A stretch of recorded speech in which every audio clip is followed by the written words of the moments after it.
Umattend tayo ng Pan Philippines sa downtown, which is dun sa may harbor front.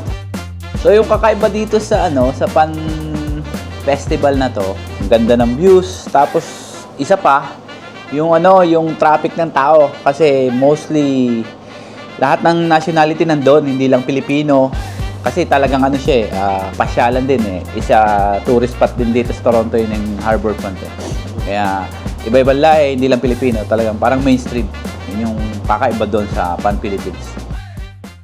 Hello sa ating mga taga-subaybay dyan at sa mga hindi pa nakakasubaybay, make sure na hit nyo yung subscribe button para maging updated kayo sa aking mga upcoming video or projects.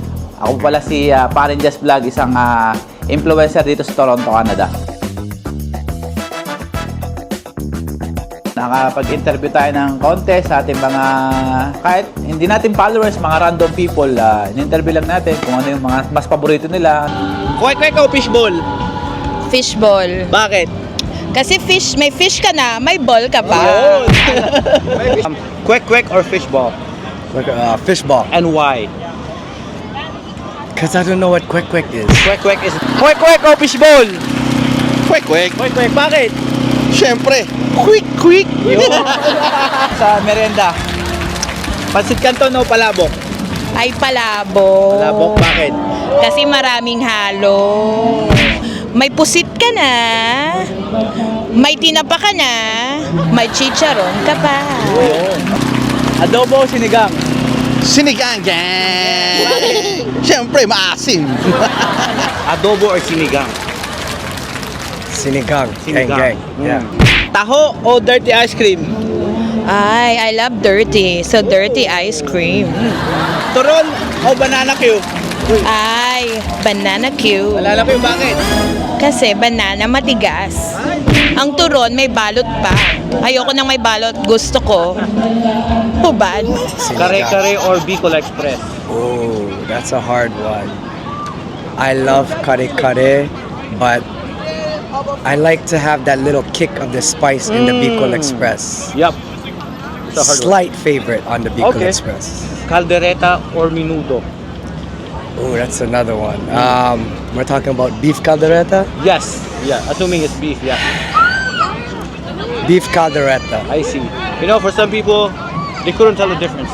It's almost similar. Menudo and Oh. caldereta is like like the reddish. Caldereta is a little bit more sweet Oh, so for you me. know, you for know, me, okay. yeah. Okay. Next one. Tinola or nilaga?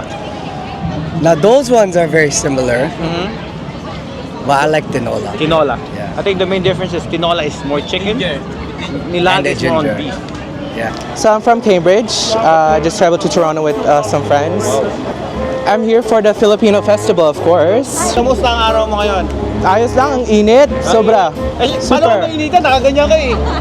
Siyempre, no fashion. Ano yung mo? Yung outfit mo? So I'm wearing Morse for the suit top. I'm wearing H&M. And I'm wearing Zara for the pants. And then I'm wearing Converse.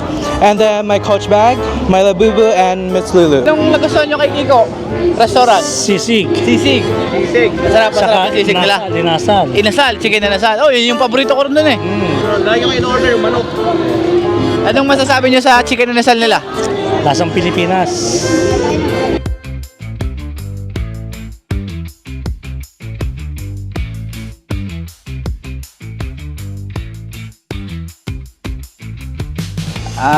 Isang bagay na natutunan ko sa paninirahan dito sa Toronto, pakikisama sa mga iba-ibang lahi kasi, iba-ibang tao, hindi lang Pilipino. So, kailangan mong talagang makisama, ano yung galawan nila.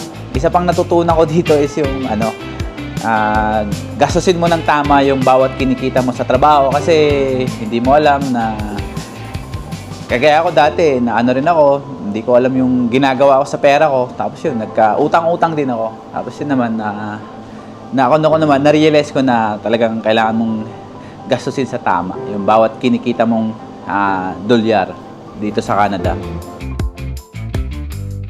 Dami nating mga nakita mga kakilala natin, tsaka yung mga hindi natin kakilala. Tapos yung mga followers natin, nakipagkwentuhan sa kanila. Tapos yung mga nabablog natin na dati, na nandun din sila, na mga vendor, ayun, talagang nandun sa isang setting.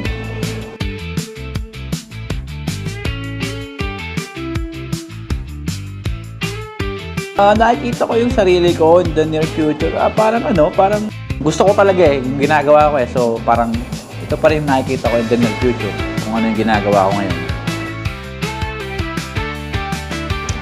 So yun, sa mga hindi pa nakaka-discover sa akin, hindi pa nakaka-subscribe sa aking YouTube channel, yun, abangan nyo po.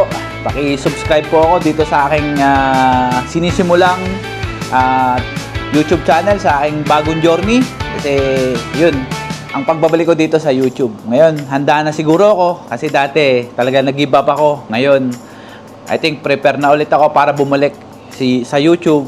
Yun, paki-subscribe po ako at para maging updated kayo sa aking mga ilalabas na mga bagong project.